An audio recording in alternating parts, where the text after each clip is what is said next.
Bueno, actualizamos los datos del tiempo. La temperatura actual en San Juan, 1 grado. Va, la temperatura de la hora 10, que a la hora 10 no estaba la de la hora 10. 1 grado, la sensación térmica 1, casi 1,5 bajo cero. Mucho frío. El sol bien alto y eso ayuda. Pero si uno piensa que hace frío, más frío le da. Así que hay que salir a la calle convencido de que no va a hacer tanto frío. Pero hay que salir a abrigar. Y buscar el sol por las dudas. 46% la humedad, la presión atmosférica 952,2 hectopascales, viento del sudeste se registra a razón de 7 kilómetros por hora. Visibilidad, bueno, sí, bajan, subieron 8 kilómetros. 8 kilómetros, no sé por qué no hay neblina, no hay viento, no hay polvo en suspensión, no sé por qué. Chicos, 15 kilómetros, la visibilidad es normal, es óptima. Es óptima. Bueno, ya tenemos nuestro primer invitado, 10 de la mañana, 53 minutos en todo el país, y Marcelo Arancibia en los estudios de UAN. Buen día, doctor Arancibia, ¿cómo le va? Buenos y frescos días. Un viejo conocido. Leo Mario, un viejo conocido. Un viejo conocido. No porque sean viejos. Sí, también. Fuimos compañeros en el secundario con Marcelo. ¿Quién era el que se sentaba atrás y quién era el que se sentaba delante? Nos sentábamos atrás los dos. O sea, bochinchero los dos. No. No. Habladurías. No, cosas que se dicen por ahí. ¿Eran buenos para qué? Permítanme preguntar. Para salir a jugar al vóley en horario de clase. Claro. Mira usted. Convencer a la profesora de que éramos de un equipo de vóley inexistente. Sí. Inexistente. Y que teníamos que ir a entrenar. Y que jugábamos contra Cuba. Contra Cuba, claro, porque en ese momento venía... ¿Cuba qué era? Perdón, es que... El seleccionado de Cuba venía a jugar a San Juan, no sé por qué motivo, que se disputaba en San Juan, y venía el seleccionado de Cuba a jugar a San Juan. Nosotros era la profesora de psicología, a la que le decíamos, sí, aprovechamos que tenemos psicología y le decíamos, mire, tenemos que ir a entrenar. Y nos íbamos. Así nos fue después. Claro. Psicología. Pasaba después. Hubieron dos consecuencias. Nos lo llevamos a marzo y no quedamos bien psicológicamente. No. Bueno. No la vamos a mandar al frente tampoco a la profesora. Era la época de obras y de Raúl Quiroga. Claro. Y el vóley tenía esa ascendencia en las escuelas, digo. ¿Cómo? Tenía esa ascendencia en las escuelas. Teníamos vóley y básquet en el secundario, claro, en educación física. Yo en básquet no detallaba. No llegaba la pelota. Claro. Pero el vóley me defendía. ¿Buen armador o de ir a la red? Armador. No, lo de la red se lo dejaba a Leo y a otros. Lo más grande. A otros lungos. Bueno, ¿qué temita están atravesando en el sector? ¿Qué pasa? La Libertad Avanza absorbió a Juntos por el Cambio, a un sector de Juntos por el Cambio. Juntos por el Cambio se pelea con la Libertad Avanza. Patricia Bullrich era candidata de Juntos por el Cambio y ahora pegó el portazo, se quedó con la Libertad Avanza. La gente que hizo campaña acá para Patricia Bullrich se quedó mirando así de afuera. ¿Qué pasa? Es un quilombo difícil de entender también. Sí. Bueno, yo creo que hay dos momentos. Hay un momento electoral en el balotaje donde el ciudadano que votó a Patricia Bullrich casi en un 100% acompañó a Milei en el balotaje. Y sin duda por la convicción de que no debía mantenerse en el gobierno el peronismo. Esa es una lectura. Y la otra lectura era el lugar donde se tenía que parar Juntos por el Cambio. Yo soy de la opinión que ese lugar era el que la sociedad nos puso, de la oposición. Patricia Bullrich y Luis Petri, y Macri, no solamente se expresaron y acompañaron a Milei en la segunda vuelta, sino que en el caso de Bullrich y Petri integran el gabinete. ¿Y cómo lo integran? Con un nivel, digamos, de fanatismo muy llamativo. Ahora, el tema es el siguiente, y esto uno lo ve lo que está pasando en Europa a partir del auge de los extremos, fundamentalmente de la extrema derecha, que está haciendo que los partidos democráticos, tanto de centro derecha como de izquierda o derecha, pero democráticos, están viendo cómo se derriban las paredes y comienzan a acercarse a estas posturas extremas donde termina imponiéndose la ideología radicalizada. Por ejemplo, en España hay una fuerte tensión dentro del Partido Popular, que es el partido de derecha democrático tradicional, de asimilarse en su postura anti-inmigración, por ejemplo, con el partido Vox, que es el partido franquista, el partido de la ultraderecha. Sí.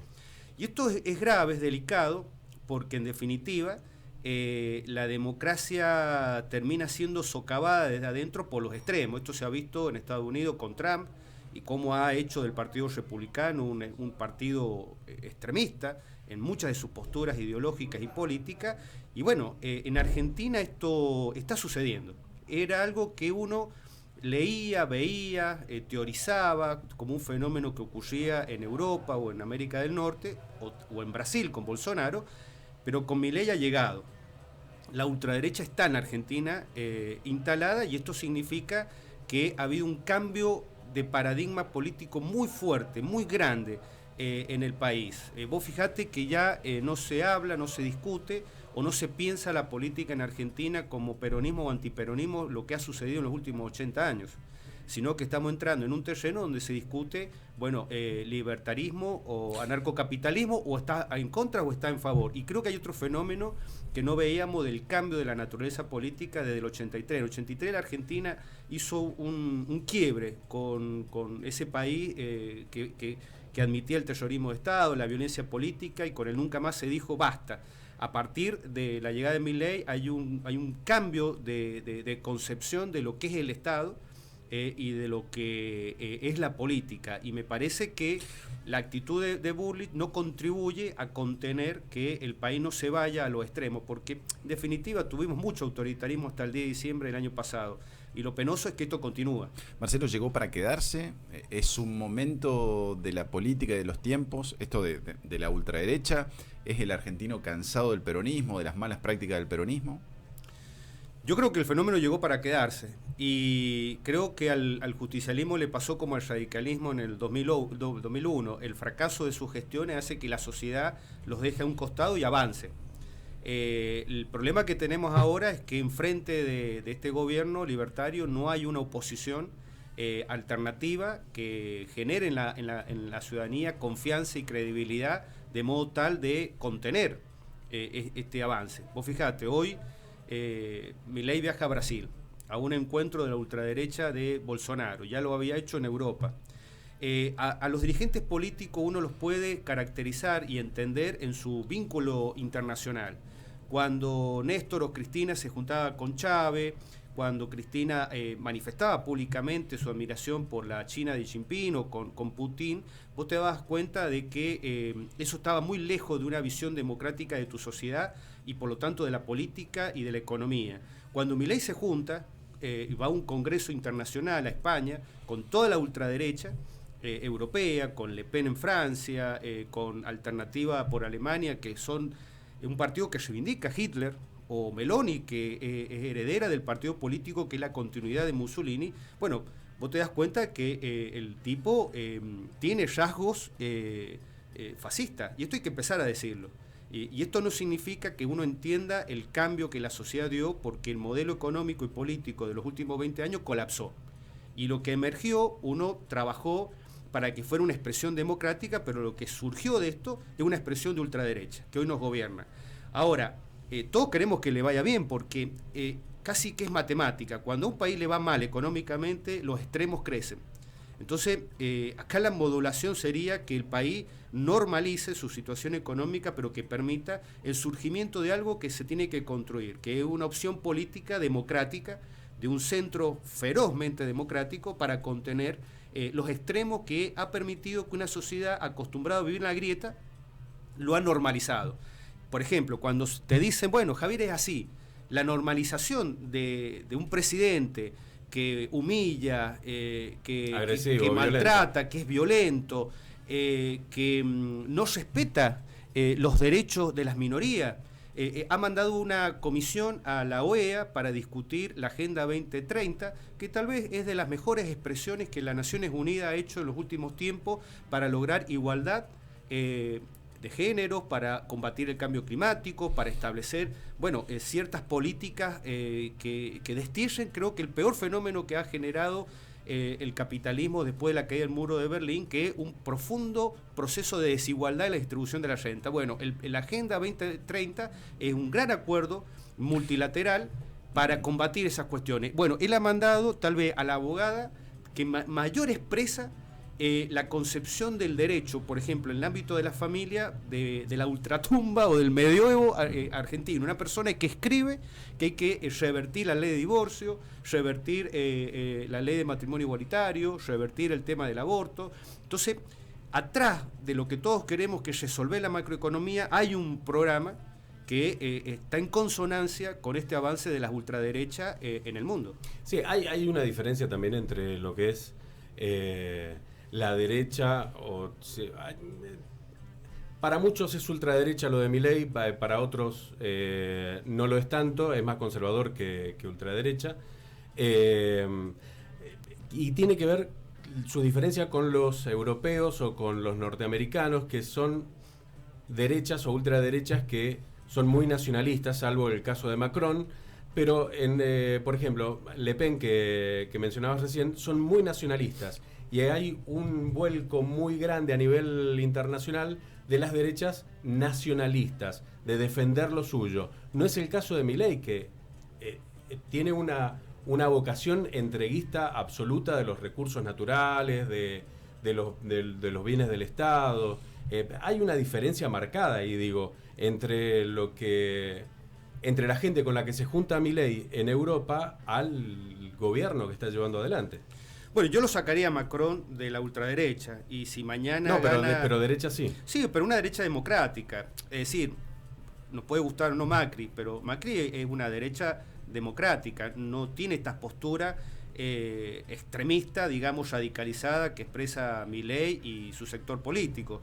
Es cierto lo que vos decís, por eso el gran mentor, el que está atrás de todo este auge de la ultraderecha, es un norteamericano que estuvo muy cerca de Donald Trump, que se llama Steve Bannon. Él habla de la fusión de toda la derecha. Conservadora, reaccionaria, nacionalista, ultraliberal, anarcocapitalista, es decir, todas esas partes de una derecha que se caracteriza por no reconocer los valores democráticos y por no reconocer los límites que te establece una república. La gran diferencia que hay que establecer entre lo que es una democracia, o que sea expresada por una expresión de derecha a la ultraderecha, es la concientización de que la convivencia solamente es en la democracia y el respeto irrestricto de la dignidad de las personas. Entonces, cuando sale el gobierno nacional y uno de sus funcionarios expresa su odio, su desprecio, o los principales filósofos en la cabeza del presidente, como Marque, Laje, Steve Bannon o Rothbard, es el odio a las minorías, bueno, te estás expresando que esa gente se salió del marco democrático. Y esto es lo que estamos discutiendo dentro de una sociedad colapsada por lo económico, agotada por ver descender su calidad de vida, pero mientras tanto te van llevando hacia un modelo de sociedad donde lo que se está destruyendo es la democracia. Y esto creo que... bueno, pero es anarco también.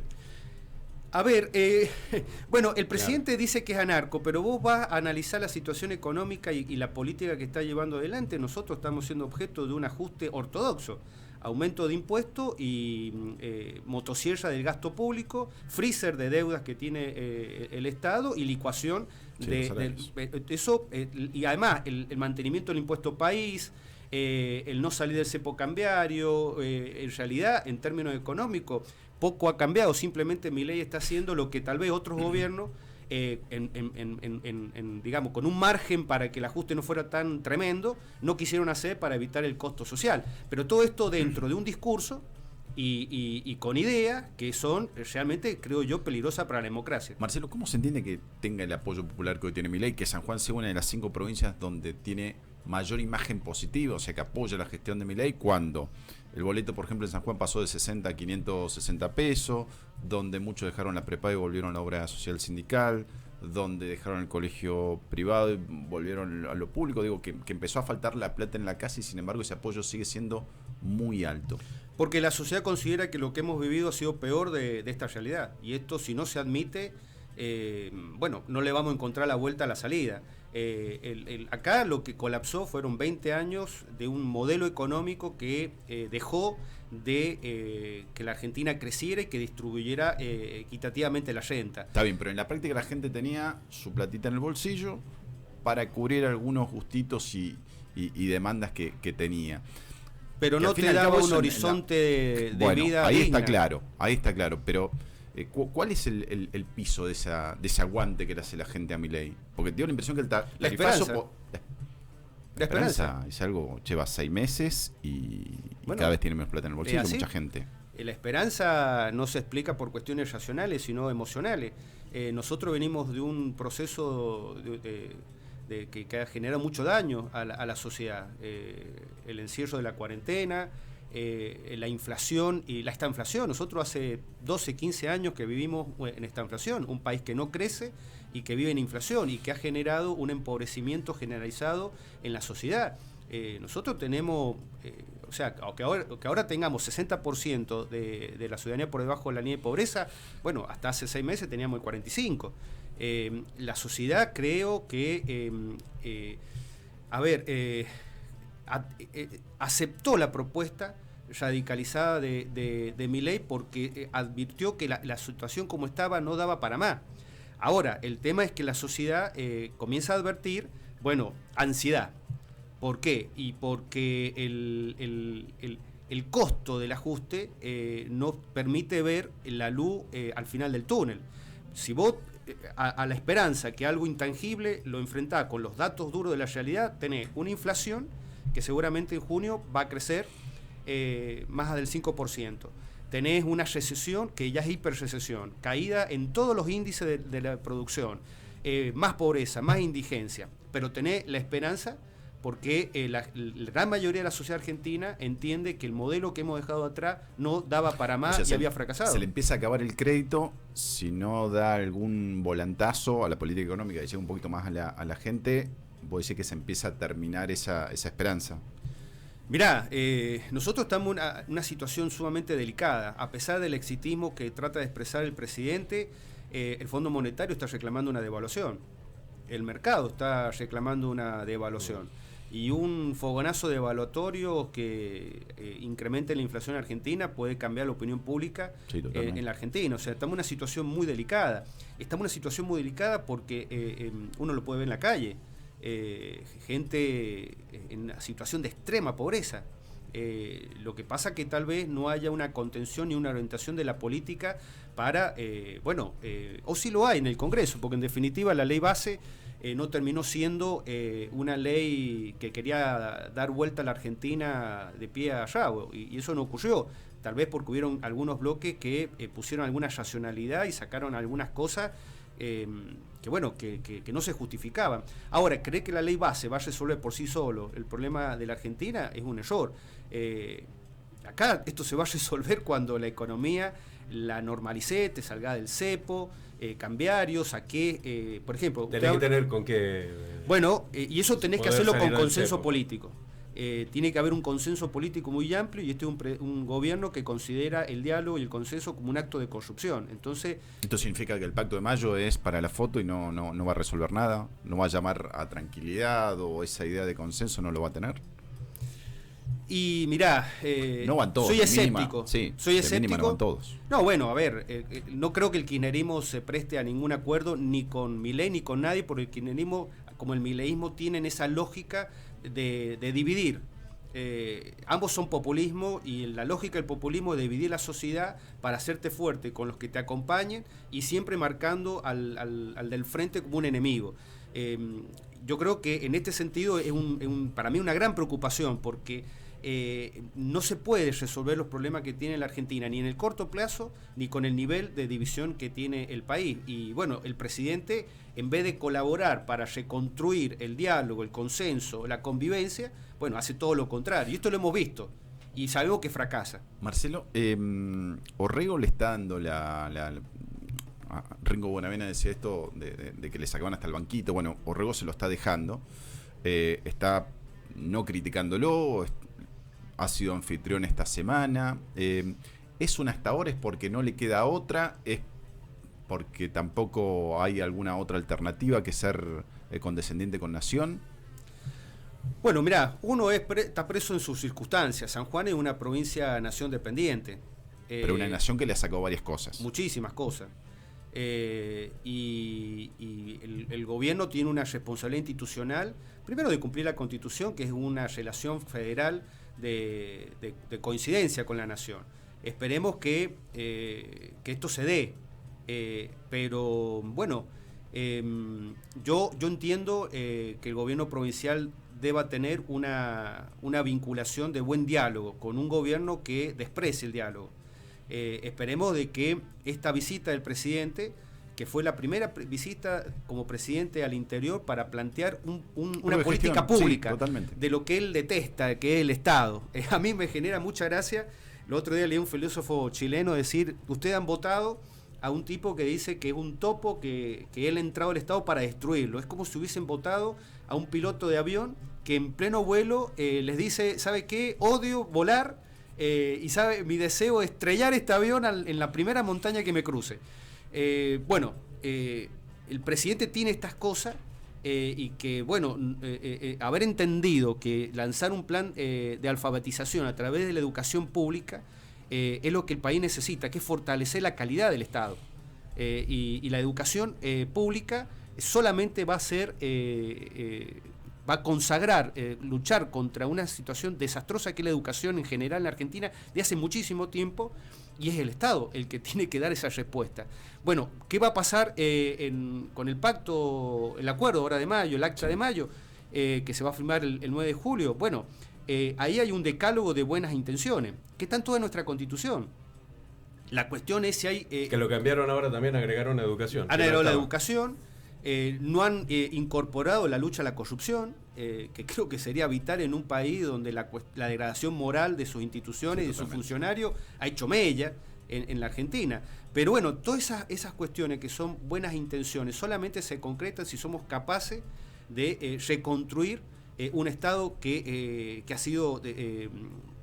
ha dejado de cumplir sus funciones. Igual, Marcelo, si alguien quiere recomponer la familia y en esa invitación no vienen todos, difícilmente, en este caso, gobernadores no van a asistir todos, los peronistas no van a ir, creo que excepto Jaldo y alguno más, no van a asistir.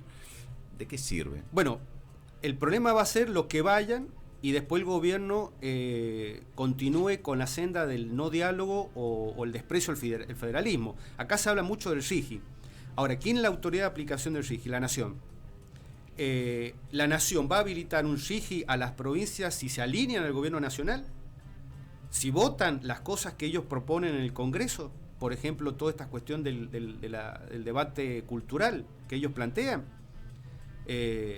Acá la cuestión lo que significa es fortalecer el federalismo como forma de Estado que tiene la Argentina. Entonces, bueno, todo esto está en veremos. El problema está en, bueno, si el gobierno va a seguir insistiendo en esta forma de gobernar instando al odio, instando a la división. No parece que la vaya a cambiar. Bueno, probablemente no lo haga porque encuentren en esa metodología el acompañamiento de la sociedad. Entonces tenemos un problema en la sociedad que ve en el odio como un instrumento de aceptar a sus gobernantes. Y esto es preocupante porque habla mal de nuestra concepción de la democracia. Y esto ha sido un gran retroceso, pero que no lo genera solamente Milei. Hace muchos años venimos en esta cuestión de la grieta y venimos utilizando el odio, la división. Hoy se habla de casta, antes era la oligarquía, pero siempre establecíamos divisiones. Y esto es lo que tenemos que superar para poder resolver los problemas dramáticos que tiene Argentina, que no se van a resolver de un día para el otro. A mí una cosa que más me preocupa en la política, y lo veo a diario, es que los partidos o los sectores no hablan del bien común, de buscar el bien común, aunque el otro piense distinto que uno. La grieta provoca que cada uno gobierna para su facción, y Milei está repitiendo la historia que creíamos haber dejado atrás el 10 de diciembre. Yo le digo a los amigos justicialistas, se enojan conmigo, cuando les digo, che, no he visto tanto autoritarismo desde el gobierno que terminó el 10 de diciembre pasado, porque el peronismo tiene una dificultad, ve en Milei lo que no fueron capaces de ver en Cristina. Y si no empezamos a ver estas cosas, los partidos tradicionales, y ya le pasó el radicalismo, vamos a empezar a hacer expresiones insignificantes o intrascendentes en la política argentina.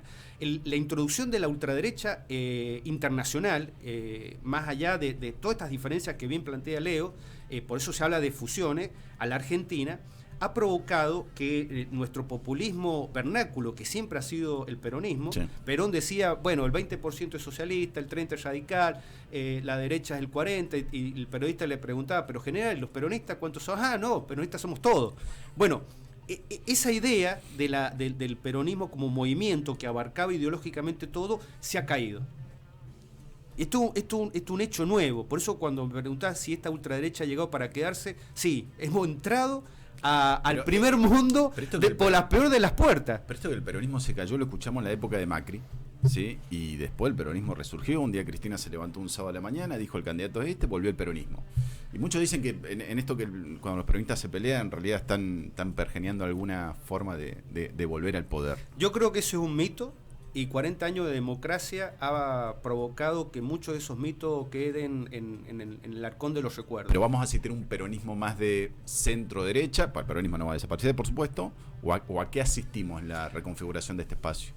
Mirá, yo creo que hay muchos votos justicialistas que se sienten contenidos por el estilo de Milei, porque el estilo de Milei es un estilo redentorista, es un redentor que confunde política con religión y tiene muchas cosas muy, muy propias del peronismo, que usaba mucho Cristina. Por lo tanto, ojo que puede ocurrir que el Partido Libertario termine ocupando grandes espacios que antes ocupaba el peronismo. Vos fijate que el sector que el peronismo históricamente ha representado, el sector trabajador, ha votado mayoritariamente a los libertarios. ¿Por qué? Porque el peronismo cambió su sujeto político, que era el trabajador, por llevar adelante una política de pobrismo. Le era más importante controlar a los sectores sociales que manejaban los planes que mejorar las condiciones de trabajo de la clase obrera. Y ese sector no se lo lleva ni la ultraizquierda, ni Juntos por el Cambio, y lo ha perdido el peronismo. ¿En manos de quién? De los libertarios. Por eso te digo, ojo que todo lo que considerábamos que estaba dado y que no había discusión, que las cosas iban a seguir así, bueno, todo eso ha desaparecido. Nosotros hemos entrado a una escena política nueva, novedosa. E insisto, hemos entrado al primer mundo por el peor de las puertas, que es la puerta de la ultraderecha. Cuando se estaba debatiendo en comisiones, tanto de diputados como de senadores, el tema de la ley bases y el RIGI, te escuché expresarte en contra de esos proyectos. Sin embargo, la presidenta del partido, del cual vos sos el referente principal aquí en San Juan, votó a favor de bases y del paquete fiscal. La candidata a presidenta que llevabas en las elecciones del año pasado se cambió al sector de Javier Milei y ahora es foco de fuertes críticas por tu parte. ¿No dijiste en algún momento que estoy haciendo acá?